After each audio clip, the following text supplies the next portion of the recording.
Thriller স্টেশনে আপনাদের স্বাগত। 3D অডিও সঠিকভাবে পাওয়ার জন্য হেডফোনের লেফট আর রাইটটা একটু চেক করে নেবেন। যেমন আমি এখন আপনার বাঁ দিক থেকে বলছি, আর এই এখন আমি আপনার ডান দিক থেকে বলছি। যদি উল্টো শুনে থাকেন হেডফোনটা প্লিজ ঘুরিয়ে নেবেন। আর হ্যাঁ, আমাদের কথাবার্তা বাদ দিয়ে যদি শুধু গল্প শুনতে চান তাহলে সোজা স্কিপ করে যান 1 মিনিট 50 সেকেন্ডে। সমস্ত শ্রোতা বন্ধুদের অনুরোধে আমরা নিয়ে এসেছি আবার একটি ভয়ের গল্প। ইউটিউবের পরিসংখ্যান অনুযায়ী অনেক শ্রোতা বন্ধুরাই আমাদের গল্প শুনছেন অথচ সাবস্ক্রাইব করছেন না। আপনাদের কাছে অনুরোধ, আপনারা আমাদের চ্যানেলটিকে সাবস্ক্রাইব করুন যাতে আপনারা আরও নতুন নতুন গল্প শুনতে পান। আসুন শুনে নিই লেখক রীতিঙ্কর বসুর মুখ থেকে কিছু কথা। নমস্কার শ্রোতা বন্ধুরা, আমি রীতিঙ্কর বসু। বিজ্ঞাপন লিখছি বহুদিন এবং সহকারী পরিচালক হিসেবে কাজের অভিজ্ঞতা দীর্ঘ 9 বছর। বর্তমানে ডিজিটাল মিডিয়ায় কপিরাইটার হিসেবে কাজ করছে। আজকের গল্প মিরাকেলের মাধ্যমে আমি আপনাদের সামনে তুলে ধরার চেষ্টা করেছি অস্তিত্বের সংকট এবং তার এক ভয়াবহ রূপ। আজকের গল্প যদি আপনাদের সামান্য হলেও শিহরিত করে, বুঝব আমার প্রচেষ্টা সার্থক। সঙ্গে থ্রিলার স্টেশনের যারা কারিগর, যারা উপস্থাপনা করেছেন, তাদের ধন্যবাদ জানিয়ে শুরু করা যাক আজকের গল্প। শুরু হচ্ছে আজকের গল্প মিরাকল।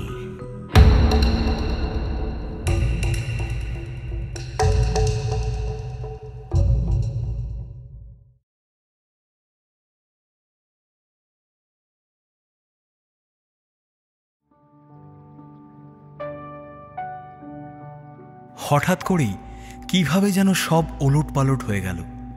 তাসের ঘরের মতো ভেঙে পড়ল স্বপ্নের অট্টালিকা। আর যাকে নিয়ে এত স্বপ্ন দেখা, এই মুহূর্ত থেকে সব শেষ। শৈবালের সঙ্গে দীর্ঘ 8 বছরের সম্পর্কে ইতি টানল ইন্দ্রাণী। একটা দীর্ঘশ্বাস ফেলে শৈবাল আকাশের দিকে মুখ তুলল। মেঘ করে আসা বিকেলের আলোয় চারপাশ ফ্যাকাশে ঠেকল শৈবালের। হাত ঘড়িতে সময় বলছে বিকেল 5:30। শৈবাল দেখল ডালহৌসির জনারণ্যে মিশে যাচ্ছে ইন্দ্রাণী।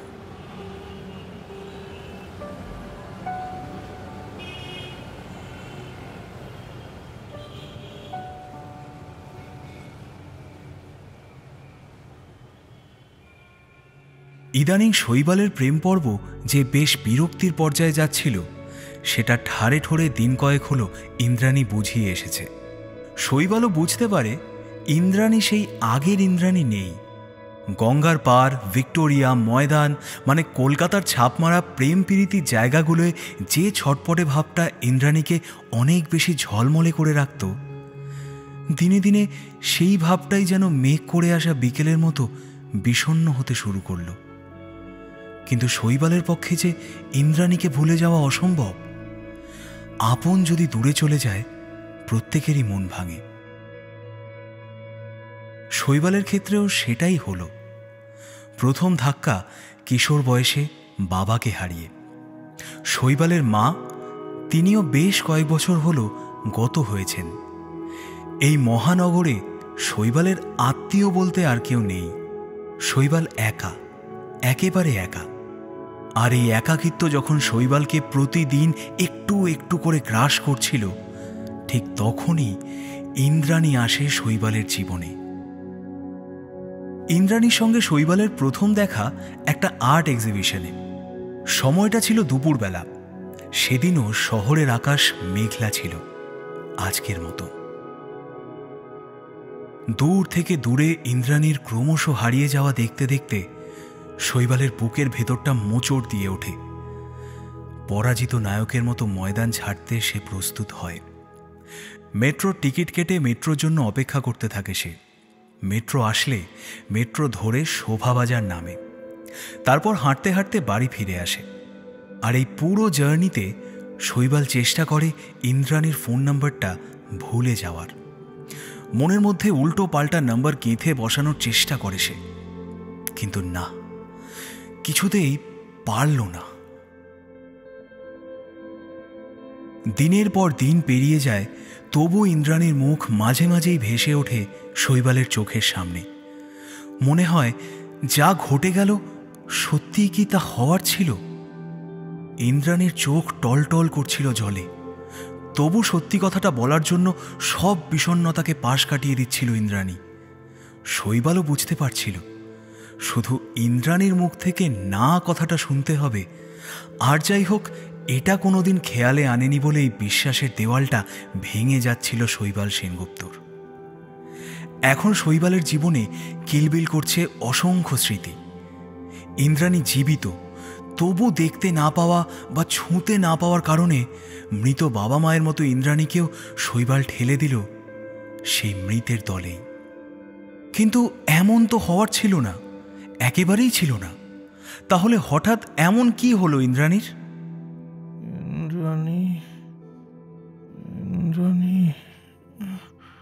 এমন সময় ঘুমটা ভেঙে যায় শৈবালের। চোখের ওপর অন্ধকার তখন চেপে বসেছে। বুঝতে পারে ঘুমের গভীরে গিয়ে কথা বলছিল সে, নাম ধরে ডাকছিল ইন্দ্রাণীর।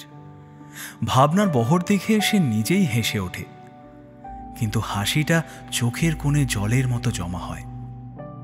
এদিকে যতদিনে শৈবাল ইন্দ্রাণীর কথা ভাবতে ভাবতে নিজের মগজকে ক্ষতবিক্ষত করে দিচ্ছে, ততদিনে ইন্দ্রাণীর সিঁথিতে উঠে গেছে সিঁদুর। শৈবাল জানতেও পারল না, ইন্দ্রাণীও জানানোর চেষ্টা করেনি। এখন আশা করা যায় ইন্দ্রাণীর বৈবাহিক জীবন ভালোই কাটবে, নিজের মতন করে তৈরি করবে ও সুখের সংসার। কালকের অন্ন জোগাড়ের চিন্তা ওকে করতে হবে না। সৈকত বড় অফিসে চাকরি করে। শৈবালের হাত ধরে অনিশ্চিত ভবিষ্যতের পথে হাঁটার চেয়ে সৈকতের মাসের ৮০,০০০ টাকার চাকরিটা ইন্দ্রাণীর বাবা মায়ের কাছে বেশি গুরুত্ব পেয়েছে। স্বামীর অর্থ উপার্জনের উৎস সম্পর্কে নিশ্চিত হতে হয় ইন্দ্রাণীকেও, বাবা মায়ের জন্যই। তাই শৈবালের ভালোবাসাকে অস্বীকার করার জন্য ফ্রন্ট ফুটে আসতে দ্বিধাবোধ করেছে ইন্দ্রাণী। বিয়ের পিঁড়িতে যে খুব শিগগিরই বসতে চলেছে, শৈবালের চোখের দিকে তাকিয়ে সেটা আর বলা হয়ে ওঠেনি। হ্যাঁ, শৈবালকে যতবারই বলার চেষ্টা করেছে ততবারই আটকে গিয়েছে ওর জিভটা। মন বলার চেষ্টা করেছিল, কিন্তু মুখ সেই কাজটা করতে পারেনি। সেই ঘা আদৌ শুকিয়েছে কিনা সেটা ইন্দ্রাণী বলতে পারবে। তবে বিয়ে করে খুব একটা যে মন খারাপ ইন্দ্রাণীর হয়েছে সেটাও বলা যাচ্ছে না। আসলে সৈকতের মনটা ভালো, দেখতে শুনতেও বেশ ভালো। কোট প্যান্ট পরলে সৈকতকে বেশ মানায়। শৈবাল এই অ্যাটায়ারের সঙ্গে একেবারেই বেমানান।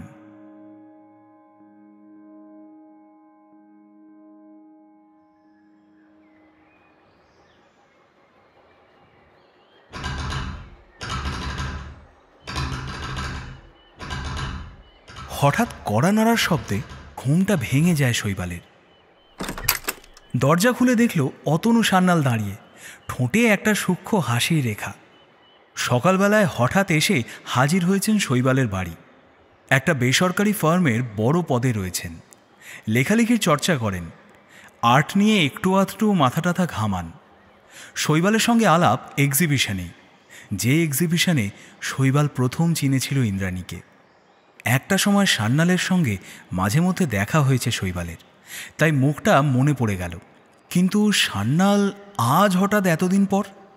ঠোঁটের পাশে হাসি ঝুলিয়ে সান্যালকে ভেতরে ডেকে আনল শৈবাল। শৈবাল লক্ষ্য করল ৮-১০ বছরের গ্যাপে সান্যালের বয়সটাই শুধু বেড়েছে, শরীরের উপর সেই ছাপ পড়েনি। এখনও চেহারাটা পেটানো, চুলে অল্প পাক ধরেছে ঠিকই, তবে সেটা ব্যক্তিত্বের সঙ্গে দারুণ মানিয়ে গেছে। জুতো খুলে মুখ হাতে জল দিয়ে চেয়ারের ওপর বেশ আরাম করে বসলেন অতনু সান্যাল। তারপর প্রশ্নটা করলেন, আগে বলুন কেমন আছেন, তারপর সব কথা। সান্যালের প্রশ্নে শৈবাল দুর্দান্ত একটা এক্সপ্রেশন নিয়ে এলো মুখের ওপর। পাল্টা প্রশ্ন করল, আপনি কেমন আছেন? আর চা চলবে তো? আপনি নিজে তৈরি করবেন? তাহলে তো ভালোই হয়। শৈবাল চেয়ার ছেড়ে উঠে দাঁড়ালো। বসুন একটু। সান্যালের জন্য 1 কাপ মতন চায়ের জল বসালো শৈবাল। রান্নাঘরের দরজা দিয়ে উঁকি মেরে দেখে সান্যাল চেয়ারে বসে হাতের আঙুলের সঙ্গে তাল মিলিয়ে নিজের মনে একটা অচেনা সুর গুনগুন করছেন। চা নিয়ে শৈবাল ঘরে ঢুকল। কাপটা সান্যালের সামনে রেখে নিজে বসল উল্টো দিকের চেয়ারে। গরম চায়ে একটা চুমুক দিয়ে সান্যাল বললেন, বাহ, আপনি কি নিজেই রান্নাবান্না করেন নাকি? হ্যাঁ, আর কে আছে? বাবা নেই, মা নেই, বিয়েও করিনি, সুতরাং ওই দিব্যি চালিয়ে নিচ্ছি আর কি। বেশ বেশ। আচ্ছা, ইফ ইউ ডোন্ট মাইন্ড একটা প্রশ্ন করতে পারি? মানে সেটার জন্যই আসা আর কি। এক্সিবিশনে আপনার একটা ছবি দেখেছিলাম, নামটা প্রবাবলি এক্সপ্রেশন, তাই তো? আমার কিন্তু খুব ভালো লেগেছিল পেন্টিংটা। আচ্ছা, আপনার কাছে কি এই মুহূর্তে সেই পেন্টিংটা রয়েছে? এতদিন পর হঠাৎ শৈবাল সেনগুপ্তের এক্সপ্রেশন নিয়ে কৌতূহল তৈরি হলো অতনু সান্যাল নামে একজন মানুষের, যার সঙ্গে সাক্ষাৎটা এতদিন পর্যন্ত নিছকই অবান্তর মনে হয়েছিল শৈবালের। Exhibition College Street, Dhiren Cabin, আর একদিন দুপুরবেলায় মাঝ রাস্তায়, এই কবারের দেখাতেই শৈবালের মনে সান্যালের মুখটা গেঁথে যায়। খানিকটা সংশয় এনেই প্রশ্নটা করে ফেলল শৈবাল। কেন বলুন তো? চেয়ারে ভালো করে একটু গুছিয়ে বসলেন অতনু সান্যাল। মানে কয়েকদিন আগে হঠাৎ করে পেন্টিংটা আমি স্বপ্নে দেখলাম। তারপর থেকেই মনের ভেতরটা কেমন উসখুস করছিল। আপনার বাড়ি আর ফোন নাম্বার কোনোটাই আমার জানা ছিল না, জোগাড় করতে হলো অনেক কষ্টে। তাহলে বুঝতেই পারছেন এই অধম শিল্পী কতটা অখ্যাত, কতটা মুক্ত। না না, এভাবে বলবেন না। তবে এটা আমার সত্যিই অবাক লাগে যে এক্সপ্রেশন তো সেই সময় বেশ প্রশংসা পেয়েছিল, তারপর শৈবাল সেনগুপ্ত হারিয়ে গেলেন কেন? হারিয়ে? আমি তো হারিয়ে যাইনি সান্যালবাবু।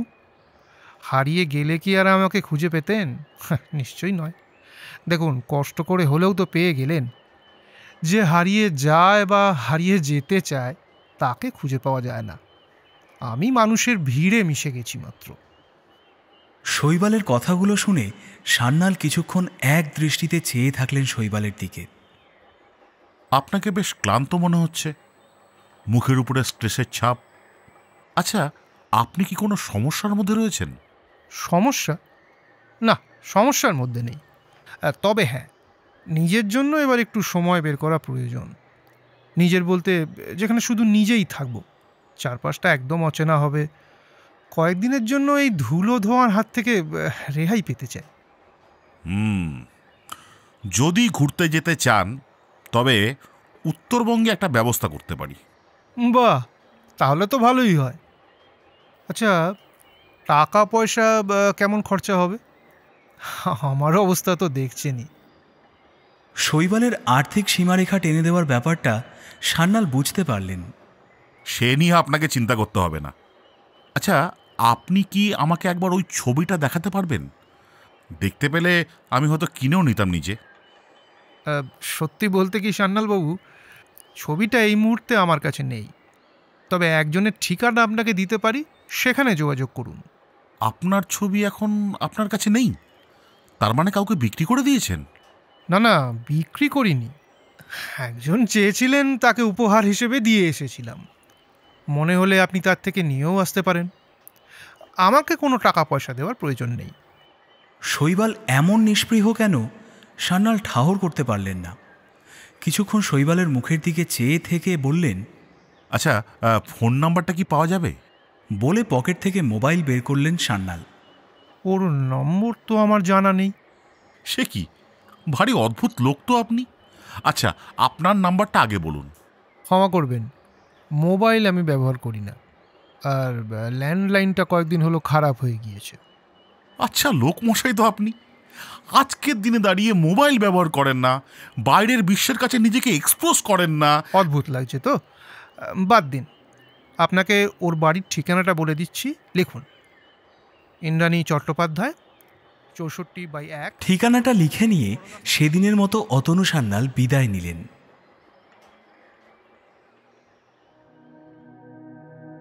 সৈকতকে ইন্দ্রাণী শৈবালের ব্যাপারটা পুরোটাই বলেছে। আঁকাটা শৈবালের জেনে বেশ প্রশংসার চোখে তাকিয়েছিল সৈকত। শিল্পীর আভিজাত্য না থাকার বিষয়টা সৈকতকে অস্বস্তিতে ফেলে দেয়, কিন্তু ইন্দ্রাণীর বারবার মনে হচ্ছিল এক্সপ্রেশন ওর কাছে গলার কাঁটা হয়ে উঠেছে। নতুন সংসারটা নতুনের মতনই শুরু করতে চায় সে, রাখতে চায় না কোনো রকম পুরনো স্মৃতি যা ইন্দ্রাণীর সংসারে সামান্য আঁচড়া আনতে পারে। শৈবালের শেষ স্মৃতিটুকু মুছে দেওয়ার জন্যই ইন্দ্রাণী মনে করে এখন থেকে সে হয়তো সৈকতের কাছে নিজেকে আরও আপন করে তুলতে পারবে। হয়তোবা মনে করে শৈবাল না থেকেও যেভাবে থেকে গিয়েছে সেটা আপন হওয়ার পথে কাঁটা বিছিয়ে দেওয়ার মতন। তাই সান্যালকে ছবিটা দিয়েও দেয় ইন্দ্রাণী।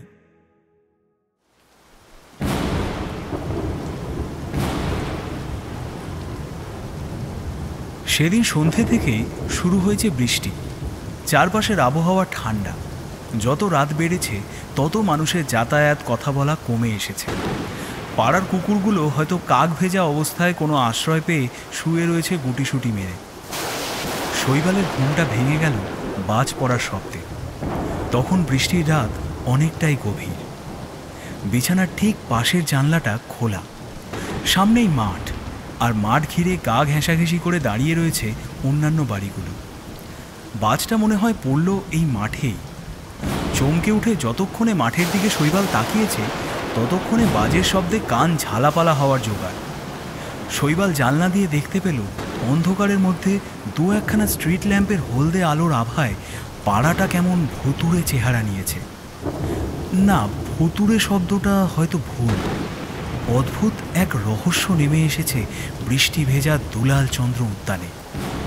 এমন সময় নিভে গেল একটা ল্যাম্পপোস্ট। অন্ধকারটা পাড়ায় আরও গাঢ় হয়ে উঠল। বৃষ্টির শব্দে কোনো হেরফের নেই, পড়ে চলেছে সমান ছন্দে। অন্ধকারের সঙ্গে চোখটা মানিয়ে আসছে এমন সময় ফের বাজের শব্দ। কয়েক মুহূর্ত পর থেকেই শৈবালের কানে এলো শঙ্খধ্বনি। প্রথমে একটা, তারপর একটা একটা করে অনেকগুলো বাড়ি। ইন্দ্রদেবকে শান্ত করতে ব্যতিব্যস্ত হয়ে পড়েছেন পাড়ার মা ঠাকমারা। শহরের বুকে ৩৬টা বছর কাটিয়ে দিল শৈবাল। অমূল্যভূষণ লেনে এমন প্রলয় জ্ঞান তো এর আগে দেখেনি। এমন সময় ছন্দটা কেটে গেল। এসবেরই মাঝে আরেকটা শব্দ পেল শৈবাল, তবে সেটা বাইরে থেকে নয়, একেবারে ঘরের ভেতর থেকে। হাড় হিম হয়ে এলো শৈবালে। একটা হাসির শব্দ কুণ্ডলি পাকিয়ে উঠল ঘরের মধ্যে। চমকে উঠল শৈবাল। শৈবালের ঘরটা এমন পজিশনে যে ঘরে চাঁদের আলো অল্প স্বল্প হলেও লুটোপুটি খায়, কিন্তু আজ যে একেবারেই অন্ধকার। হাসিটা ভেসে এলো ঘরের অন্ধকার কোণ থেকে। ঘরের মধ্যে আরেকজনের উপস্থিতি টের পেল শৈবাল। আর এমন সময় শৈবালের নজর আটকালো কোণের টুলটার দিকে। মনে হলো কেউ যেন বসে আছে। এতক্ষণ ধরে সে যেন শৈবালের ঘুমিয়ে থাকা শরীরের দিকে তাকিয়েছিল একভাবে। শৈবাল শরীরটা নাড়ানোর চেষ্টা করল। বুঝতে পারল শৈবালের ওজন বহু গুণ বেড়ে গেছে। হাত পা নাড়তে পারছে না। পেশিগুলো কেমন যেন শক্ত হয়ে গেছে। এমনকি কথা বলার মতন অবস্থাতেও সে নেই। আর ঠিক এমন সময় ভেসে এলো এক নারী কণ্ঠ। ভয় পাচ্ছ কেন শৈবাল? আমাকে তো ভয় পেতে না, ভালোবাসতে। ভালোবাসার ভয় থাকে নাকি? ইন্দ্রাণী! প্রশ্নটা দেওয়াল থেকে দেওয়ালে তরঙ্গের মতো ছড়িয়ে পড়ল। ছুঁচলো ছুরির ডগার মতো সজোরে ধাক্কা মারল শৈবালের কানে। শৈবাল শুনতে পাচ্ছে, কিন্তু নাড়াচাড়া করার ক্ষমতা নেই। শারীরিক শক্তি ক্রমশ নিঃশেষ হয়ে পড়ছে। আমার কথা তোমার মনে পড়ে জানি। সেই সময় আমার কিছু করার ছিল না। বিশ্বাস করো, মা বাবার জেদের কাছে হেরে গেছিলাম আমি। আসলে পরিস্থিতি আমাদের চালনা করে, তখন কিছু করার থাকে না। কখনো জিততে হয়, কখনো হারতে হয়। কিন্তু এখন আর কোথায় কি, দেখতে ইচ্ছে করছিল তোমাকে, তাই দেখতে এলাম।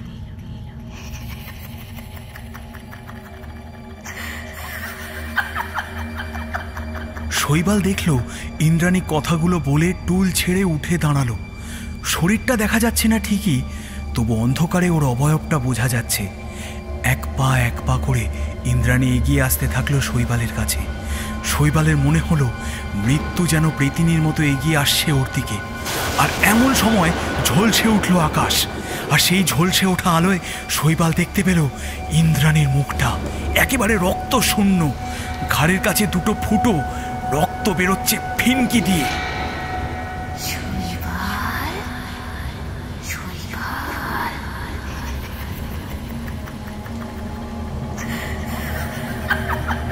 শৈবালের শ্বাসবায়ু যেন চেপে আসছে বলে মনে হলো।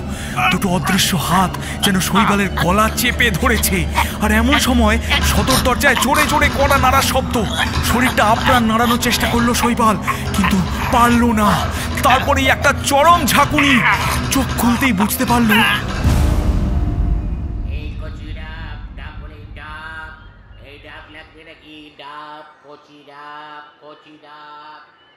সকাল হয়ে গেছে। পাড়া জেগে উঠেছে অনেকক্ষণ। একই সুরে একই ছন্দে প্রতিদিন এই ডাবওয়ালা পাড়া দিয়ে হাঁক মারতে মারতে চলে যায়। তার মানে অনেক বেলা হয়ে গিয়েছে। সত্যি, কোথায় ইন্দ্রাণী, কোথায় কি, এইসব ভাবনার মধ্যেই ফের কড়া নাড়ার শব্দ এলো। বাইরে থেকে একটা প্রশ্ন এলো, আছেন নাকি ও শৈবাল বাবু? গলাটা চেনা চেনা লাগলো। আসলে তখনও স্বপ্ন আর বাস্তবের জগা খিচুড়ি মেজাজ ওর চোখ আর মাথা ঝাপসা করে রেখেছে। বিছানায় পিঠটুকু উঁচু করে গলাটা ফের চেনার আশায় কান দুটো সতর্ক করল। কি হলো দাদা, কোনো প্রবলেম? একটু ঘাবড়ে গেল শৈবাল। দরজায় লোক জড়ো হচ্ছে নাকি? তার মানে কড়া নাড়ার শব্দটা অনেকক্ষণ ধরেই হচ্ছিল। স্বপ্ন থেকে বাস্তবে ফিরে আসার জন্য দরজায় এই শব্দটাই শৈবালকে সতর্ক করে তুলেছিল। শৈবাল শুনতে পেল, না না, প্রবলেম কিছু হয়নি, হয়তো শুনতে পাচ্ছেন না, কিংবা হয়তো ঘুমিয়ে পড়েছেন। ঠিক আছে, অসুবিধা নেই, আপনি যান। গলাটা প্রাথমিক পর্যায়ে একটু অচেনা ঠেকলেও তারপর চিনতে অসুবিধে হলো না। অতনু সান্যাল কোনো রকমে বিছানা ত্যাগ করে ছুটতে গেল দরজার দিকে। এতক্ষণ পর দরজা খুলতে দেখে শৈবালের দিকে তাকিয়ে সান্যাল একটু গলা চড়িয়ে বললেন, ধন্যী ঘুম মশাই আপনার। এমন ঘুম ঘুমোলেন যে লোক জড়ো হয়ে যাওয়ার জোগাড়। চলুন ভিতরে চলুন। কথাটা বলে ভেতরে ঢুকে পড়লেন অতনু সান্যাল। শৈবাল লক্ষ্য করল পাড়ার দু একটা চেনা মুখ উঁকি দিয়ে শৈবালকে দেখার চেষ্টা করছে। বকের মতো ঘাড় উঁচু করে দেখছে ওই ডাবওয়ালাটাও। বিরক্ত বোধ করেই ওদের মুখের ওপর দরজাটা বন্ধ করে দিল শৈবাল। ঘরে এসে দেখল সান্যাল নিজেই কুঁজো থেকে এক গ্লাস জল ঢাললেন। তারপর শৈবালের দিকে তাকিয়ে বললেন,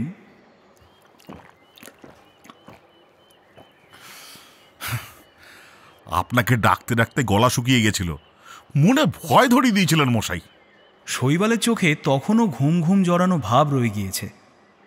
সান্যালবাবুর দিকে তাকিয়ে শৈবাল ঢিমে তালে একটা হাসি আনলো ঠোঁটের ডগায়। কোনো কথা বলল না। সান্যাল নিজেই বললেন, একটা কাজ করুন, কিছু মনে না করলে আমি বরং চায়ের জল বসাচ্ছি, আপনি নিজে মুখ ঠুক ধুয়ে ফ্রেশ হয়ে আসুন। আজ আপনাকে বেশ খুশি খুশি মনে হচ্ছে, ব্যাপারটা কি বলুন তো? বলছি, সব বলবো, ওই জন্য তো এভাবে এলাম। আপনি হাত মুখ ধুয়ে নিন। আচ্ছা, রান্নাঘরটা একবার দেখিয়ে দিন তো। হাত মুখ ধুয়ে শৈবাল যখন বাথরুম থেকে বেরোলো, দেখতে পেল টেবিলের ওপর চায়ের কাপ রেখে অপেক্ষা করছেন সান্যাল। আজ যে সান্যালের মনটা বড় খুশি, সেটা ওনাকে দেখে বুঝতে অসুবিধে হলো না শৈবালের। সান্যাল বললেন, এই তো, একেবারে ফ্রেশ লাগছে আপনাকে। শৈবাল হেসে চেয়ারে বসল। সান্যাল নিজে চায়ের কাপটা এগিয়ে দিলেন শৈবালের দিকে। ধন্যবাদ বলে শৈবাল একটা ছোট্ট চুমুক দিল। কি, পরীক্ষায় উত্তরে যেতে পারলাম তো? সান্যালের প্রশ্নে উত্তর না দিয়ে নিজেই একটা প্রশ্ন করে বসল।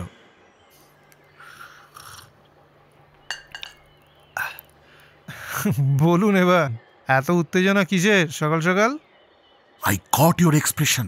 গতকাল ইন্দ্রাণী চট্টোপাধ্যায় তিনি নিজে বিনে পয়সায় আমাকে দিয়ে দিলেন। বললেন, শৈবাল যখন আসতে বলেছে আপনাকে, আমি এটার জন্য একটা টাকাও নেব না, দেবার হলে শৈবালকে দিয়ে আসুন। সান্যালের কথা শুনে শৈবাল প্রথমে থতমত খেয়ে গিয়েছিল। ইন্দ্রাণী যে এভাবে এক কথায় ছবিটা হ্যান্ডওভার করে দেবে সেটাও শৈবালের ভাবনায় আসেনি। আসলে সান্যালবাবুকে মাধ্যম হিসেবে ব্যবহার করে ইন্দ্রাণীর একটা পরীক্ষা নিতে চেয়েছিল শৈবাল। স্মৃতিচিহ্ন মুছে ফেলার দায় ইন্দ্রাণী যেভাবে নিল, সেটা শৈবালের বুকে চিরস্থায়ী ক্ষত হিসেবেই থাকল। শৈবাল বুঝতে পারল যত সময় পেরোচ্ছে ততই যেন ইন্দ্রাণীর প্রতি ঘৃণার স্তর একটু একটু করে বাড়ছে ওর মনে। হঠাৎ করে চোখের সামনে ভেসে উঠল গত রাত্রে স্বপ্নে দেখা ইন্দ্রাণীর সেই পৈশাচিক মুখটা।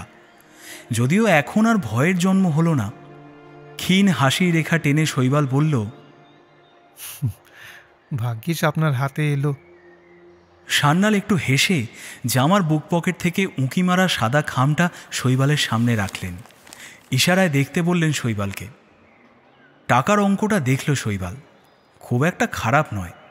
সান্যালের কাছে জানতে চাইল, আচ্ছা, আমাকে একটা কথা বলুন তো, হঠাৎ এই ছবিটার জন্য আপনি এমন উঠে পড়ে লেগেছেন কেন? প্রশ্নটা শুনে সান্যাল চুপ করে থাকলেন। তারপর বললেন, এক্সিবিশনে এক্সপ্রেশন দেখার পর নিঃসঙ্গতা আমাকে আরও পেয়ে বসল। তার কয়েকদিন আগেই কমলিকা নীড় ভেঙে চলে গেছে। ভুলতে চেষ্টা করেছিলাম কমলিকার যাবতীয় স্মৃতি। সত্যি কথা বলতে কি, অবাক হয়ে গেছিলাম যখন আপনার আঁকা এক্সপ্রেশন দেখলাম। চোখ দুটো হুবহু কমলিকার মতো। দেখলেই মনে হবে আপনি যদি কমলিকাকে না চিনে থাকেন তাহলে আপনার পক্ষে ওই চোখ আঁকা সম্ভব নয়। কিন্তু কমলিকার প্রতি ততদিনে একটা ঘৃণা তৈরি হয়েছিল। মনে হচ্ছিল যাকে এত ভালোবেসেছি সে যখন আমাকে ছেড়ে চলে গেল, তখন আর যদি একসঙ্গে আমরা দুজনে থাকতে পারতাম তখন না হয় একটা ব্যাপার ছিল। শৈবাল কিছু বলল না, স্রেফ মুখের দিকে চেয়ে থাকল। আচ্ছা, একটা সিগারেট খেতে পারি কি? শৈবাল মাথা নেড়ে সায় দিল। সিগারেট ধরালেন অতনু সান্যাল। শৈবাল জানতে চাইল, তাহলে এখন ছবিটা নিলেন কেন? আপনার স্ত্রী কি ফিরে এসেছেন? বুক ভর্তি ধোঁয়া ছেড়ে সান্যাল দুদিকে মাথা নেড়ে বললেন, না, কমলিকা ফিরে আসেনি, আর কোনোদিনও ফিরে আসবেও না। আসলে কি জানেন তো শৈবালবাবু, কমলিকা যখন আমাকে ছেড়ে পাকাপাকিভাবে বাপের বাড়ি চলে গেল, পরে বুঝতে পেরেছিলাম দোষটা আসলে কারোর একার নয়, দোষটা পরিস্থিতির। আর জানেন তো, আমাদের সঙ্গে যা যা ঘটে সবই আসলে আমাদের আগের কর্মফল। পেটে খাবার না পড়লে খিদের যন্ত্রণা তো ভোগ করতেই হবে। আমাদের সম্পর্কে ভালোবাসার গভীরতা ছিল, একে অপরের প্রতি বিশ্বাস ছিল, কিন্তু কিন্তু ততক্ষণে আমি আরও টাকার নেশায় মেতে উঠলাম। মুম্বাই হয়ে উঠল সেকেন্ড হোম। কমলিকা চাহিদার চেয়ে বুঝত বাঁধনের শক্ত গিঁটটাকে। মুশকিল হচ্ছে, টাকা আমাকে বুঝতেই দেয়নি কখন যেন আমি সেই গিঁটটাকে আলগা করে ফেলেছি। স্ত্রীর কাছে আর ফিরে যাবার চেষ্টা করেননি?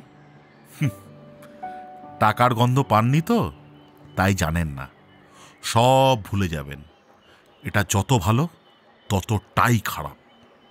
তখন ওর প্রতি আমার রাগ হয়েছিল, কিন্তু অদ্ভুত ব্যাপার হচ্ছে, কমলিকা দূরে সরে যাওয়ার পর থেকেই মাঝে মধ্যেই আপনার আঁকাটা স্বপ্নে দেখতাম।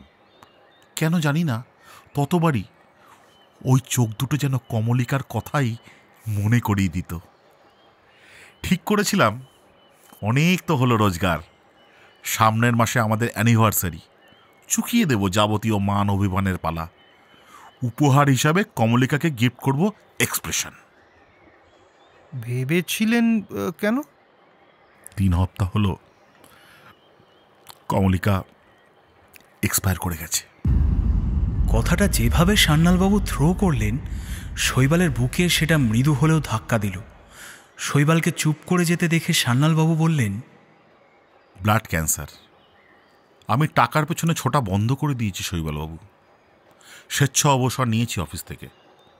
কমলিকা মারা যাওয়ার পর থেকে সম্পূর্ণ উল্টো অনুভূতি হচ্ছে।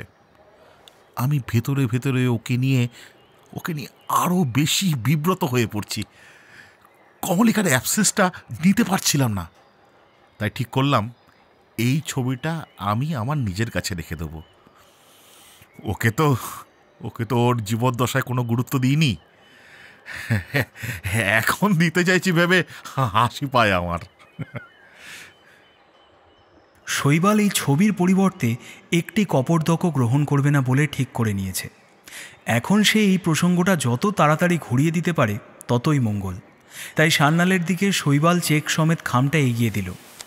ক্ষমা করবেন, এটা নিতে পারবো না, আর আমার কাছে জানতেও চাইবেন না প্লিজ, দয়া করে। আপনি বরং আমাকে একটা জায়গার হদিস দিন যেখানে কয়েকটা দিন নিশ্চিন্তে কাটিয়ে আসতে পারবো। আপনাকে তো আগের দিনই বললাম সব ব্যবস্থা করে দেবো, হোটেল থেকে শুরু করে পুরোটাই। কোথায় যাবেন বলুন? পাহাড় থেকে সমুদ্র, সর্বোচ্চ হোটেল আছে, পরিষেবা আছে। না, ওই ট্যুরিস্ট স্পটে গিয়ে আমার থাকার ইচ্ছে নেই, বরং ট্যুরিস্ট বর্জিত এলাকায় গিয়ে থাকতে পারলে বেটার হয়। তেমন কোনো জানাশোনা থাকলে আমাকে বলবেন। আসলে বোঝেনি তো, জীবনে প্রত্যেকে মিরাকেল চায়, আর এই মিরাকেলের খোঁজ করতে গিয়েই আমার যাবতীয় শক্তি নিঃশেষ হয়ে যাচ্ছে। এখন আমার নিজের কাছেই নিজের একটা অপ্রত্যাশিত চমকের প্রয়োজন। আমি বিশ্বাস করি সেই চমকই আমাকে একেবারে নতুন কিছু দেবে। হয়তো এমন কোনো টান আসবে ক্যানভাসে যা এক্সপ্রেশনের থেকে অনেক অনেক বড় কোনো বিষয় হয়ে উঠবে, যা থাকবে ধরা বাঁধার বাইরে। আর ওই যে বললাম, পুরোটাই অপ্রত্যাশিত। শৈবালের কথাতেই বোঝা গেল ওর মধ্যে ছটফটানি ভাবটা বেড়ে গেছে। সান্যালেরও সেটা চোখ এড়ালো না। সত্যি কোনো মিরাকেল চান শৈবালবাবু? আর যদি সেটা আপনার জীবনে অন্ধকার নিয়ে আসে, একদিকে সৃষ্টি আর অন্যদিকে ধ্বংস করতে হয়, পারবেন আলো আঁধারির মধ্যে খেলা করতে? তবে হ্যাঁ, একটা কথা বলতে পারি, মিরাকেল হবে এটাই, আপনার অন্তরাত্মা যা চাইছে তাই। আপনার সাবকনশাস মাইন্ড পড়ে নিতে পারবে রহস্যবহুল প্রকৃতি। সত্যি করে বলুন তো, কতটুকুর খোঁজ আপনি আমি রাখি? এই রহস্যের পর্দা তোলেন সাধকরা, আর ফল ভোগ করি আমরা। কথাটা হেয়ালির মতো ঠেকল শৈবালের কাছে। এবার একটু চা লাগবে, এক কাপ। চা না খেলে ঠিক চলছে না। ফের 2 কাপ চা নিয়ে এলো শৈবাল। সান্যাল একটা কাপ তুলে নিয়ে ছোট্ট একটা চুমুক দিয়ে গলাটা ভেজালেন। তারপর আরেকটা সিগারেট ধরিয়ে বললেন, উত্তরবঙ্গ কেমন লাগে আপনার? ভালোই, কিন্তু কেন? থাকবেন নাকি পাহাড়ের কোলে, পাইনের জঙ্গলে? ছোট্ট একটা বাংলো আছে আমারই। আপনার মানে সেখানে বাংলো করেছেন নাকি? না, আমি করিনি। বাংলোটা একটা সাহেবের। পরে সেই মালিকানা হাত বদল হতে হতে আমার কাছে খবরটা আসে। ব্যাস, আর দেরি করলাম না, তাই বলছিলাম। কিন্তু একটা সমস্যা আছে। কি ওই জল খাবার টাবারের প্রবলেম? তো ও আমি মানিয়ে নেব। হ্যাঁ ঠিকই, এগুলো একটা সমস্যা। তবে খাবারের চিন্তা করবেন না, ওখানে একজনকে বলে দেবো, সে সকালে এসে আপনার খাবার দিয়ে যাবে, রাতে শুধু গরম করে নিলেই হবে। ঘুরতে গেলে এসব মানিয়ে নিতেই হয়। কিন্তু এই বিষয়টা এরকম নয়। বলে লম্বা টান দিয়ে বুক ভর্তি ধোঁয়া ছাড়লেন সান্যাল। অকারণে বাংলোর বাইরে পা রাখবেন না। সকালে 2 পা হেঁটে সামনেটা ঘুরে আসতে পারেন, কিন্তু রাতে জানলা দরজা ভেতর থেকে বন্ধ রাখাই ভালো। এমনিতেই সূর্য ডুবলে ঠান্ডা বাড়তে শুরু করে দেয়। শুনেছি কয়েকবার চিতাও দেখা গেছে। কিন্তু এগুলো বাদ দিলেও আরও একটি বিষয় রয়েছে। সান্যালের কথাগুলো শুনে শৈবালের কৌতূহল বেড়ে গেল। মূল প্রসঙ্গের এত ডিলেড এন্ট্রি হচ্ছে দেখে শৈবাল ভেতরে ভেতরে বিরক্তও হলো। আসলে কি জানেন তো, ওখানে গেলেই আপনি ইচ্ছে পূরণের চাবিকাঠি হাতে পেয়ে যাবেন, কিন্তু তার জন্য ভয়ও পেতে পারেন। অলৌকিক কোনো ঘটনার সাক্ষীও থাকতে পারেন। পুরোটাই নির্ভর করছে আপনার চাওয়ার উপরে। ভালো চাইলে ভালো, আর খারাপ চাইলে খারাপ। দেখবেন আপনার সাবকনশিয়াস মাইন্ডের ইচ্ছেটা কখন যে আপনাকে দিয়ে সেই কাজটা করিয়ে নেবে বুঝতেও পারবেন না। যাক, এবার উঠি। সান্যাল চলে যাওয়ার পর এই মিরাকেলের বিষয়টা শৈবালের মাথার ভেতর কেমন জট পাকিয়ে দিল। মিরাকেল কি হতে পারে? ক্যানভাসে নতুন সৃষ্টি, ইন্দ্রাণীর ফিরে আসা, নাকি একেবারে অন্য কিছু?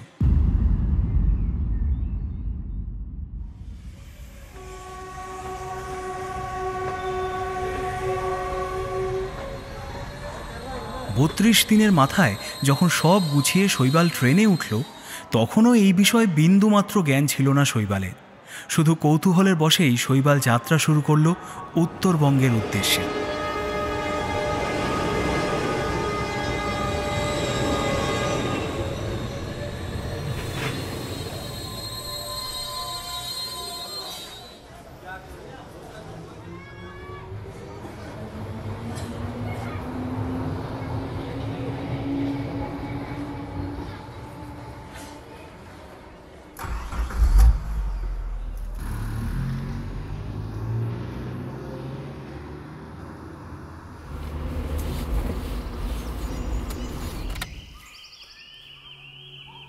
নির্জনতায় মুড়ে আছে পাইনের জঙ্গল। বড় নিভৃতে রহস্য বুনে চলেছে, সকাল হোক বা বিকেল, বিকেল হোক বা রাত। গাছেদের কোমরে, গাছেদের বুকের পাশে কখনো কুয়াশা, কখনো বা মেঘ জমে থাকে।